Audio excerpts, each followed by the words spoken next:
Assalamualaikum warahmatullahi wabarakatuh.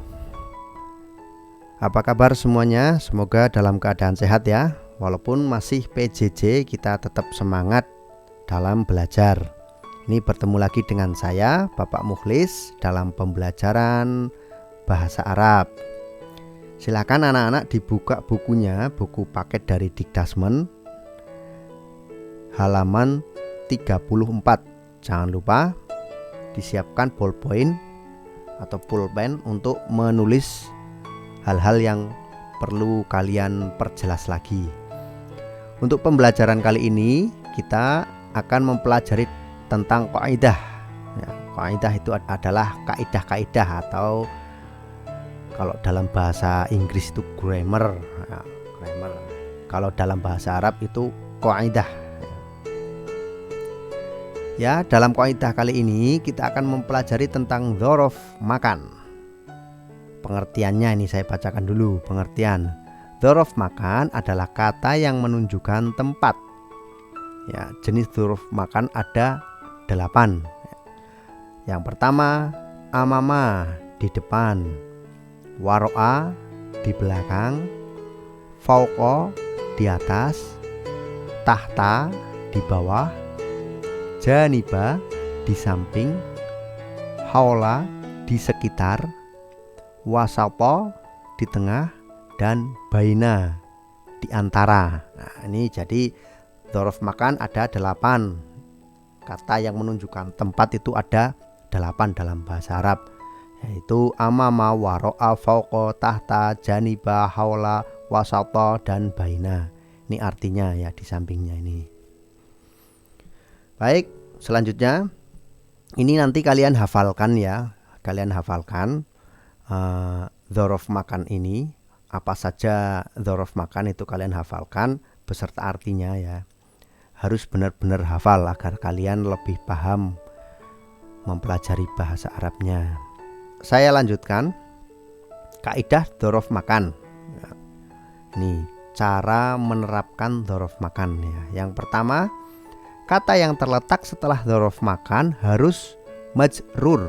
Salah satu tandanya adalah berharokat akhir kasroh atau kasroh tanwin. Ini saya jelaskan nanti ya, saya bacakan dulu saja. Yang kedua, berharokat kasroh jika menggunakan alif lam, dan berharokat kasroh tanwin apabila tidak menggunakan alif lam. Yang ketiga, dzaraf makan bisa terletak di depan kalimat atau di tengah kalimat. Yang keempat, untuk mempermudah lihatlah tabel berikut. Nah, ini saya jelaskan lebih detail lagi. Jadi yang pertama tadi, dzaraf makan itu artinya kata yang menunjukkan tempat. Di depan, di belakang itu kan menunjukkan tempat. Saya di depan kamu, nah, berarti kan tempat saya ada di depan kamu. Kamu di belakang saya, berarti kan kamu tempatnya berada di belakang saya. Itu arti dari dzaraf makan. Kemudian kaidahnya biar lebih jelas, lihatlah tabel berikut. Nih, dibuka halaman 35. Kalian sambil buka buku kalian ya, sambil disemak, sambil diperhatikan bukunya. Jika nanti ada tulisan yang kurang jelas di video ini, kan sama persis dengan tulisan yang ada di buku kalian. Baik, saya bacakan dulu. As-sahatu amamal fasli. Nah, tadi kaidah yang pertama ya, kata setelah dzaraf makan, ini kan dzaraf makan amama ya. Kata setelahnya itu harus berharokat akhir kasroh atau tanwin kasroh. Nah, berharokat kasroh apabila ada alif lam. Tadi kan seperti itu ya. Contohnya as-sahatu amamal fasli, ini kan al-fasli ada alif lam. Maka kata setelah amama ini harokat terakhirnya harus kasroh karena ada alif lam. Nah, sedangkan yang tidak ada alif lamnya, ini contohnya as-saburatu amama mudarrisin. Tadi al-fasli, sekarang mudarrisin ya. Kalau mudarrisin ini tidak ada alif lamnya, makanya dia harus tanwin kasroh Itu. Jadi harokat terakhir ya dari kata setelah dzaraf makan ini harus kasroh atau tanwin kasroh, seperti itu. Contoh yang selanjutnya juga sama ini ya. Contohnya tadi amama, sekarang waro'a. Al bustanu waro'al masjidi. Ya, bustan itu taman ya.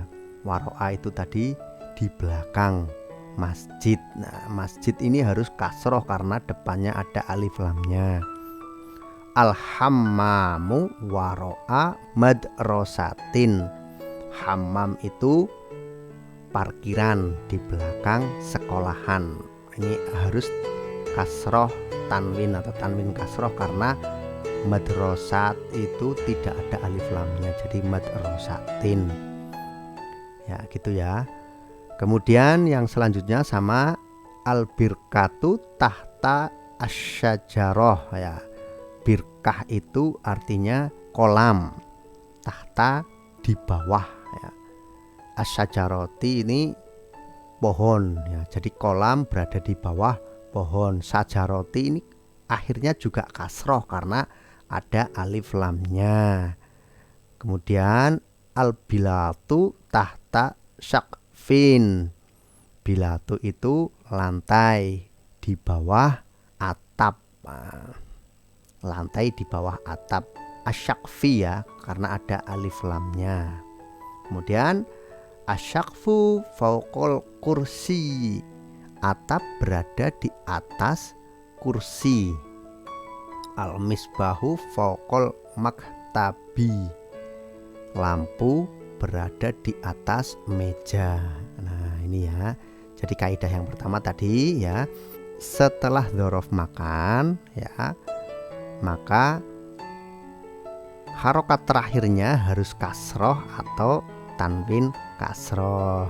Kasroh itu kalau ada alif lamnya, tanwin kasroh kalau tidak ada alif lamnya nih, kayak mudarrisin, madrasatin, asyakfi ada alif lamnya jadi harus kasroh. Nah, seperti itu. Kaidah yang selanjutnya tadi, dzaraf makan bisa di tengah atau bisa di depan. Nah, ini contoh yang ada di tengah dzaraf makannya. Sekarang contoh yang ada di depan dzaraf makannya ini janibal fasli. Nah, kenapa fasli? Karena ada alif lamnya.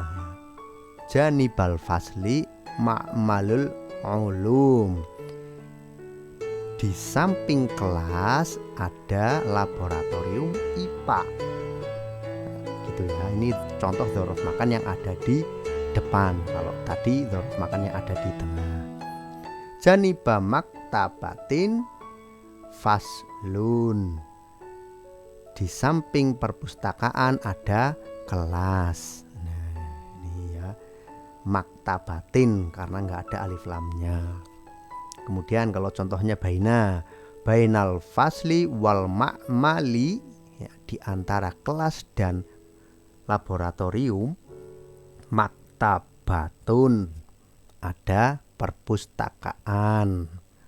Wasatol madrasati maidan. Wasato itu di tengah ya. Di tengah sekolahan ada lapangan. Wasato masjidin muslimuna. Di tengah-tengah masjid ada orang-orang Islam. Muslimuna ini jamak ya, banyak artinya. Kemudian yang terakhir contohnya haulal madrasati asjarun. Haula ini di sekitar sekolahan ada pepohonan, atau kalau syajarotun itu satu pohon tadi ya, contohnya syajaro ya, ini satu pohon. Tapi kalau asjarun itu bentuk jamak atau bentuk banyaknya dari pohon, jadi pepohonan. Di sekitar sekolahan ada pepohonan. Haula baitin zahrotun. Di sekitar rumah ada bunga-bunga, ada bunga. Seperti itu kaidah tentang dzaraf makan. Nanti kalau ada yang belum paham bisa langsung ditanyakan ke nomor saya. Ya, semoga bisa dipahami ya. Nanti bisa diulang-ulang videonya. Jika belum paham juga bisa diulang videonya pelan-pelan seperti itu. Cukup sekian itu dulu ya pembelajaran bahasa Arab pada pertemuan kali ini. Apabila ada salah kata, saya mohon maaf yang sebesar-besarnya. Billahi taufik wal hidayah. Wassalamualaikum warahmatullahi wabarakatuh.